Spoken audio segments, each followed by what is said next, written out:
भामह गोरे लिखित कथारूप Shakespeare शोकांतिका, Mehta publishing house, पृष्ठ क्रमांक 1 ते पृष्ठ क्रमांक 9.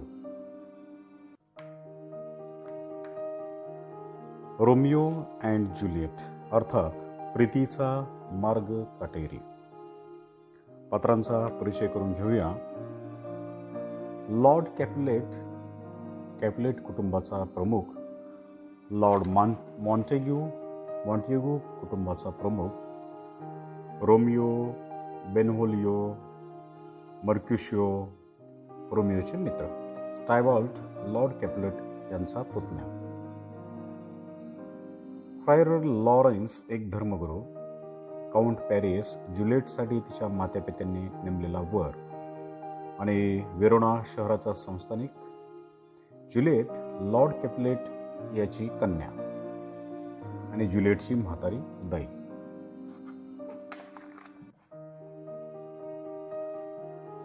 इटली देशातील वेरोना शहरातील 2 कुटुंबात पिढीजात वैर होते. त्या कुटुंबाची नावे मॉन्टेग्यू आणि कॅपुलेट. अलीकडे हे वैर इतके वाढले होते की त्या कुटुंबाचे नातलगच काय, नोकर देखील रस्त्यात कुठेही भेटले तरी त्यांची बोलाचाली होई आणि अनेकदा प्रकरण हातघाईस येई. एकदा कॅपुलेट कुटुंबात एक मोठी मेजवानी आयोजित केली होती. मॉन्टेग्यू कुटुंब सोडले तर इतर कोणालाही या समारंभात मुक्त द्वार होते. वेरोना शहरातील साऱ्या सौंदर्य तारका तेथे जमणार असल्याने उच्च कुळातील सर्व तरुणांना हे मोठेच आकर्षण होते. मॉन्टेग्यू कुटुंबाचा प्रमुख लॉर्ड मॉन्टेग्यू याचा तरुण पुत्र रोमियो याचे प्रेम रोझेलाईन नावाच्या एका तरुणीवर बसले होते. निदान ते बसले आहे असे त्याला वाटत होते. ही तरुणी या समारंभाला येणार होती म्हणून बेनव्होलिओ नावाच्या रोमियोच्या मित्राने सुचवले की आपण सर्व मित्रांनी चेहऱ्यावर बुरखे चढवून या समारंभाला जायचे. तेथील सुंदर सुंदर तरुणी एकदा नजरेला पडल्या म्हणजे रोमियोची खात्री होईल की जिला आपण राजहंसी समजत होतो ती रोझेलाईन एखाद्या कावळीसारखीच आहे. गेमिओचे रोझेलाईनवर प्रेम अद्यापी एकतर्फीच होते, म्हणजेच तिने त्याच्या प्रेमाला कोणताही प्रतिसाद दिला नव्हता. बेनव्होलिओच्या बोलण्यातील सूचना नाकारूनही केवळ रोझेलाईनचे दर्शन होईल या आशेवरच रोमियोने आपल्या मित्रांबरोबर कॅपुलेट कुटुंबाच्या मेजवानीस हजर राहण्याचे ठरविले. बुरखे मुखवटे घातलेले हे आगंतुक अनोळखी तरुण समारंभाला आलेले पाहून लॉर्ड कॅपुलेट यांनी त्यांचे स्वागतच केले. तरुणपणी आपणही असेच मुखवटा घालून नृत्य समारंभाला जात होतो, तरुणींशी कानगोष्टी करीत होतो असे त्याने हसत हसत या तरुणांना सांगितले आणि तेथील तरुणींबरोबर नृत्य करण्याची संधीही तुम्हाला मिळेल असे आश्वासन त्यांना दिले. नृत्य समारंभ सुरू झाल्यावर रोमियोचे लक्ष एका अत्यंत सुंदर कोवळ्या तरुणीकडे ओढले गेले. ते तेजस्वी असामान्य सौंदर्य केवळ दैवी असावे असा त्याला भास झाला. त्या दर्शनाने देहभान विसरून तो तिच्या सौंदर्याबद्दल स्वतःशी बोलू लागला असता त्याच्या आवाजावरून हा मॉन्टेग्यू कुटुंबातील रोमियो नावाचा तरुण आहे असे टायबॉल्ट या कॅपुलेटच्या पुतण्याच्या लक्षात आले. शत्रू पक्षाचा हा तरुण मुखवटा सोडून आपल्या पक्षाच्या समारंभात घुसलेला पाहून टायबॉल्ट त्याच्यावर हल्ला करण्याच्या बेतात होता, पण वृद्ध कॅपुलेट सरदाराने त्याला अडवले. मॉन्टेग्यू कुटुंबातला का असेना पण हा तरुण आता आपला पाहुणा आहे. त्याची वागणे सभ्यपणाचे असून समाजात त्याचा नावलौकिकही चांगला आहे, म्हणून या समारंभात काही भलता प्रकार आपण होऊ देणार नाही असे सांगून त्याने अतिप्रसंग टाळा. त्याच्याकडे पाहून टायबॉल्टने तेव्हा हात आटोपता घेतला, पण तेव्हाच निश्चय केला की या प्रसंगाचा बदला केव्हा तरी या मॉन्टेग्यू पोराला बाहेर गाठून नक्की घ्यायचाच. एक नृत्य संपल्यावर रोमियो हा त्याने पाहून ठेवलेल्या मुलीकडे जाऊन तिच्याशी प्रेमादरपूर्वक संभाषण करू लागला. तिनेही त्याला तसेच तोड असे उत्तर दिल्याने तर तो तिच्यावर अगदी मोहित झाला. प्रथम दर्शनीस अत्यंत उत्कट असे प्रेम त्याला तिच्याबद्दल वाटू लागले. तेवढ्यात आईची हाक आल्याने ती तरुणी निघून गेल्यावर रोमियोने तिच्याबद्दल चौकशी केली. तेव्हा त्याला कळले की आपले हृदय जिंकून घेणारी ही तरुणी म्हणजे आपल्या घराण्याचा कट्टर शत्रू कॅपुलेट याची कन्या आहे. परंतु ही अप्रिय वार्ता कळूनही रोमिओचे तिच्यावरचे प्रेम कमी झाले नाही. मध्यरात्र झाल्याने रोमिओ आणि त्याचे मित्र समारंभातून बाहेर पडले. पण या मित्रांना मध्येच गुंगारा देऊन रोमिओ मात्र कॅपुलेट कुटुंबाच्या बागेची भिंत ओलांडून त्यांच्या वाड्याजवळ येऊन उभा राहिला. त्याच्या सुदैवाने थोड्याच वेळात त्याच्या समोर असलेल्या वरच्या मजल्याच्या खिडकीत ज्युलिएट येऊन उभी राहिली. तिच्या सौंदर्याने रोमिओ अगदी दिपून गेला. आपण आपल्या खोलीत एकट्याच आहोत या समजुतीने ज्युलिएट आपल्या भावना स्वतःशीच बोलून दाखवित होती. रोमिओप्रमाणे तीही प्रथम दर्शनीच प्रेमात पडली होती. आपल्याशी बोलणारा तरुण हा मॉन्टेगो घराण्यातील असून त्याचे नाव रोमिओ आहे हे तिला कळले होते. हे घराणे, हे नाव त्या तरुणाचे नसते तर किती बरे झाले असते असे तिला वाटू लागले. कारण कट्टर वायऱ्यांच्या घराण्यातील या तरुणांशी विवाह करण्यास आपले आईवडील कधीच संमती देणार नाहीत हे तिला पक्के ठाऊक होते. यावर पुढे होऊन खुद्द रोमिओनेच तिला उत्तर दिले, रोमिओ, हे नाव तुला आवडत नसले तर तुला आवडणारे कोणतेही नाव स्वीकारण्यास मी तयार आहे, असे त्याने तिला सांगून टाकले. प्रथम बागेतून कोणा पुरुषाचा आवाज आलेला ऐकून ज्युलिएट दचकली. पण तिने लगेच आपल्या प्रियकराचा आवाज ओळखला. प्रेमात पडलेल्या माणसाचे कान भलतेच तिखट होत असतात. प्रेमाबरोबर आपुलकीही जागृत होत असते. अशा अपरात्री वाऱ्याच्या बागेत वाड्याजवळ येण्याचे धाडस रोमिओनेच करावे याचीच तिला धास्ती वाटू लागली. कारण कॅपुलेट घरातल्या एका माणसाच्या नजरेस तो पडला तर त्याला प्राणास मुकावे लागले असते यात शंकाच नाही. अर्थात रोमिओने या धास्तीला छाती ठोकपणे उत्तर देऊन आपल्या प्रेयसीसाठी आपण कोणतेही धाडस करण्यास, मृत्यूही पत्करण्यास तयार आहोत अशी ग्वाही दिली. मृत्यू परवडला पण आता हा दुरावा नको, विरोह नको म्हणून तिची विनवणी केली. वेळ थोडा, जागा धोक्याचीच नव्हे तर प्राण संकटांची. हे जाणून ज्युलिएटने इतर तरुणींसारखे आढेवेढे घेणे, टाळाटाळ करून आपली किंमत वाढवणे वगैरे नखरे केले नाही. रोमिओवर आपले गाढ आणि अचल असे प्रेम जडल्याची ग्वाही तिने देऊन टाकली. एवी तिने स्वतःशी बोलून दाखवलेली प्रेमाची कबुली रोमिओने याआधी ऐकली होतीच. मग संकोच, लपवाछपवी करून काय फायदा? या प्रेमीजनांचे भावनापूर्ण संभाषण चालले असतानाच आतून ज्युलिएटच्या म्हाताऱ्या दाईची हाक ऐकू आली. मग ज्युलिएटची धांदल काय विचारता? मध्येच ती आत जाऊन दाईच्या एखाद्या प्रश्नाला उत्तर दे आणि मग खिडकीत येऊन रोमिओशी एखादा शब्द बोले. तोच ती खट्याळदाई पुन्हा तिला हाक मारी. पण या घाईघाईतही तिने आपल्या मनाचा तोल जाऊ दिला नाही. हे प्रेम घाईचे आणि अविचाराचे असून त्यातून घोर अनर्थही घडू शकेल हा व्यवहारी विचार तिने बोलून दाखवला. पण आता हे दोघेही विचार किंवा योजना करण्याच्या स्थितीत नव्हते. तरी तिने रोमिओला विचारले, ताबडतोब लग्न करण्याची तयारी आहे का? तो हो म्हणताच ती म्हणाली, मग सकाळी मी एका नोकराबरोबर निरोप पाठवते, म्हणजे माझ्या परिचयाच्या फ्रायझर लॉरेन्स या धर्मगुरूच्या निवासात येऊन आपण गुपचूप लग्न उरकून घेऊ. उभय कुटुंबातील हडवैरांमुळे या दोघांच्या लग्नाला कुटुंब प्रमुखांची संमती मिळणे अशक्य होते हे दोघांनाही पूर्णपणे माहीत होतेच. ज्युलिएटचा निरोप घेऊन रोमिओ निघाला. तो घरी न जाता थेट धर्मगुरू लॉरेन्स याच्या मठात गेला आणि ज्युलिएटशी विवाह साजरा करण्याविषयी त्याने त्याचे मन वळवले.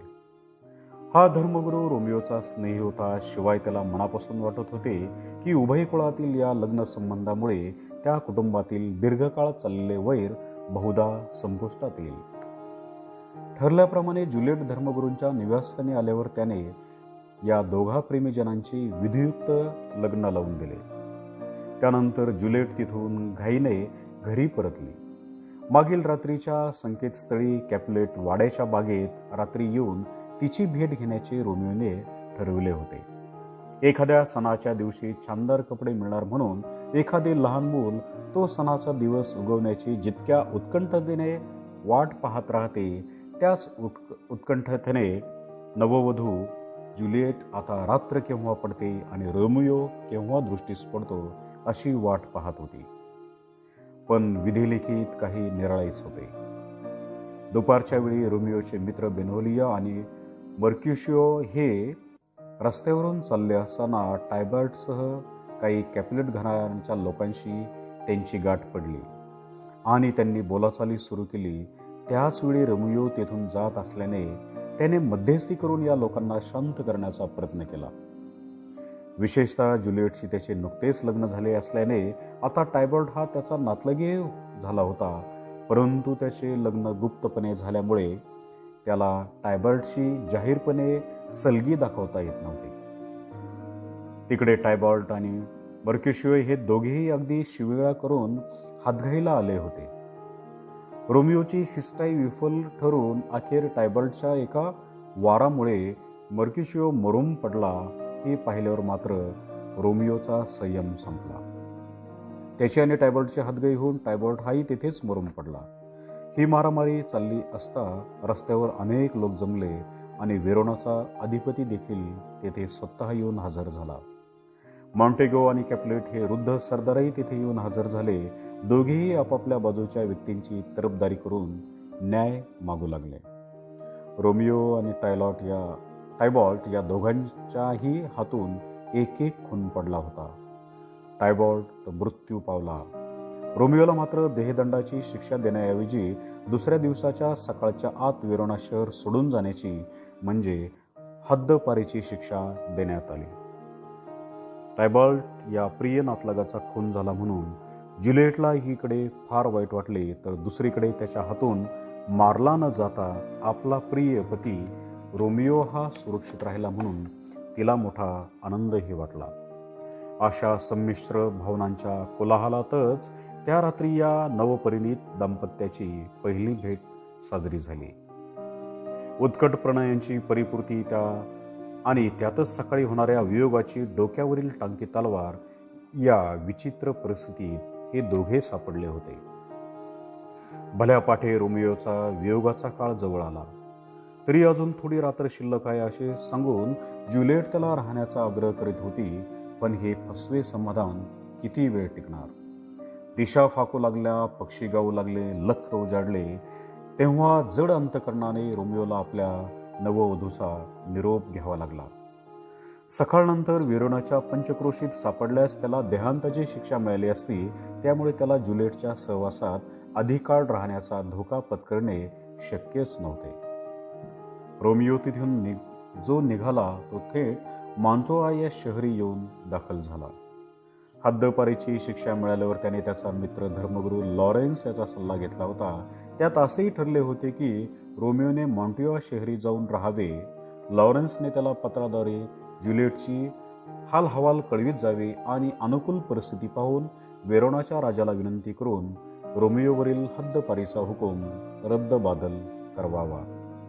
परंतु मनुष्य योजितो एक आणि दैव मात्र योजिते भलतेच हा प्रकार या दुर्दैवी प्रेमीजनांच्या बाबतीत घडला. रोमियोच्या प्रयाणानंतर काही दिवसांनी ज्युलिएटच्या वडिलांनी तिचे लग्न काउंट पॅरिस या एका तरुण आणि श्रीमंत सरदाराबरोबर ठरवूनही टाकले. यामुळे ज्युलिएटची परिस्थिती फार अडचणीची झाली. आपले लग्न आधीच झाले आहे हे तिला सांगता येणार. त्यामुळे पित्याने निवडलेल्या वराशी आपल्याला लग्न का करायचे नाही हे तिला पटवून देता येणार. फक्त आपण अजून लहान आहोत आणि इतक्यात आईवडिलांनी लग्नाची घाई करू नये एवढेच तिला म्हणता आले. पण तिच्याच वयाच्या मुलींचे लग्न होऊन त्यांच्या कडे खांद्यावर मुलेही खेळू लागले आहेत असे तिच्या आईने सांगताच ज्युलिएटचे तोंड बंद झाले. पुढील आठवड्यात गुरुवारी लग्नाचा मुहूर्त धरण्यात आला. अगदी हताश होऊन ज्युलिएटने मदतीसाठी धर्मगुरू लॉरेन्स याची गुप्तपणे भेट घेतली. हे लग्न टाळण्याचा एकच मार्ग त्याला सुचत होता, पण तो भयंकर स्वरूपाचा आणि मोठ्या धोक्याचा होता. तो असा, ज्युलिएटने आपल्याला हे लग्न मान्य असल्याचे आईवडिलांना सांगून टाकावे. लग्नाच्या आधीच्या रात्री लॉरेन्स यांनी दिलेले एक जालिम औषध तिने पिऊन टाकावे. त्या योगाने सकाळी ती मृतवत दिसेल आणि स्मशानातील कॅप्युलेट कुटुंबाच्या तळघरातील दफनस्थळी तिला नेऊन ठेवण्यात येईल. 42 तासापर्यंत या औषधाचा अंमल चालू राहणार होता.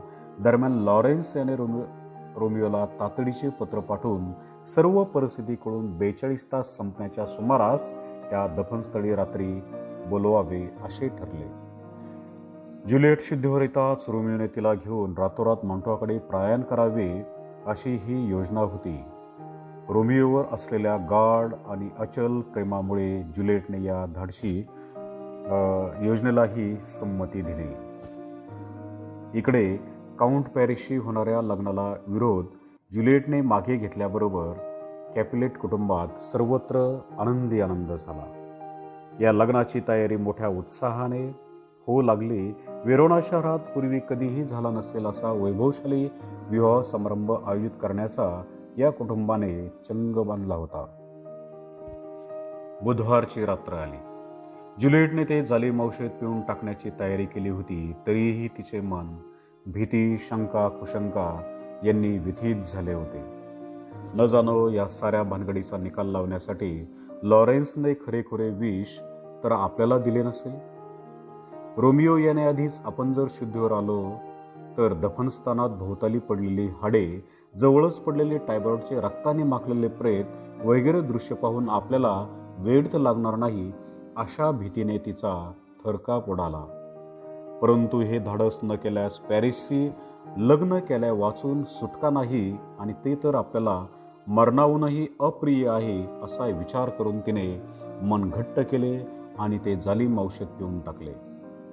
इकडे भल्या पहाटेच त्या शहरातील पद्धतीप्रमाणे नववधूला जाग आणण्यासाठी काउंट पॅरिस हा वाजंत्र्यांचा एक ताफा घेऊन ज्युलिएटच्या खोलीशी आला. पण सारे पाहतात तो काय, ज्युलिएटचा थंडगार देह लाकडासारखा ताठून पडलेला होता.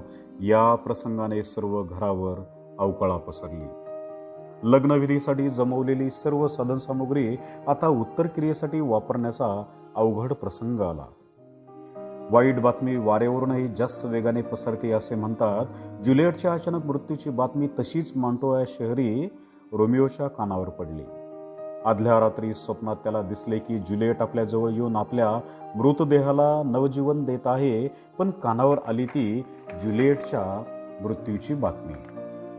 खरे तर ठरल्याप्रमाणे धर्मगुरू लॉरेन्स याने एक तातडीचे पत्र घेऊन रोमिओकडे एक जासूस पाठवला होता. पण दैवगती अशी की मॉन्टियोच्या वेशीवर स्थितील अधिकाऱ्याने सांसर्गिक रोगाच्या अफवेवरून त्याला कैदेत डांबून टाकले. त्यामुळे ही महत्वाची बातमी रोमिओला मिळालीच नाही. ज्युलिएट खरोखरच मरण पावली आहे या समजुतीने तो अत्यंत हताश झाला. वेरोना येथे रात्री गुप्तपणे जाऊन ज्युलिएटच्या मृतदेहाचे दर्शन घेऊन विष प्राशन करून तिच्या जवळच आपणही देहत्याग करावा असे त्याने ठरवले. विषाची विक्री करणे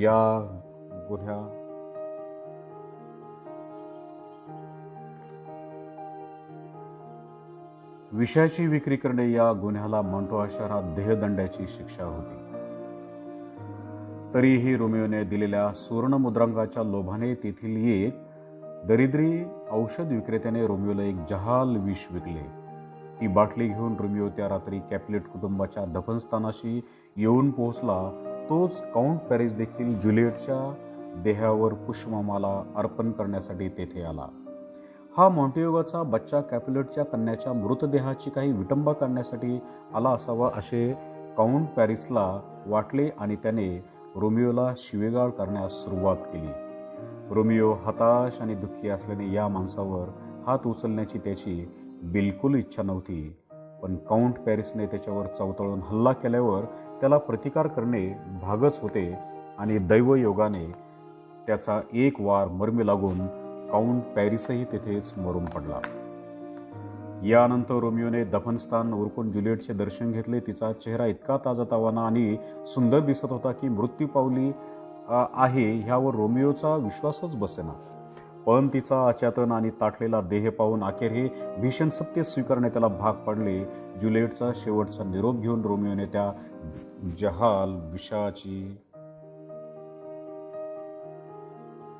जहाल विषाची कुपी पिऊन टाकली आणि क्षणार्धात त्याचे मृत शरीर ज्युलिएटच्या जवळच जमिनीवर कोसळले. इकडे 42 तासांची मुदत संपत आल्याने धर्मगुरू लॉरेन्स देखील ज्युलिएटला धीर देण्यासाठी दफनस्थानाकडे येण्यास निघाला होता. पण तो येण्यापूर्वी ज्युलिएट भानावर आली.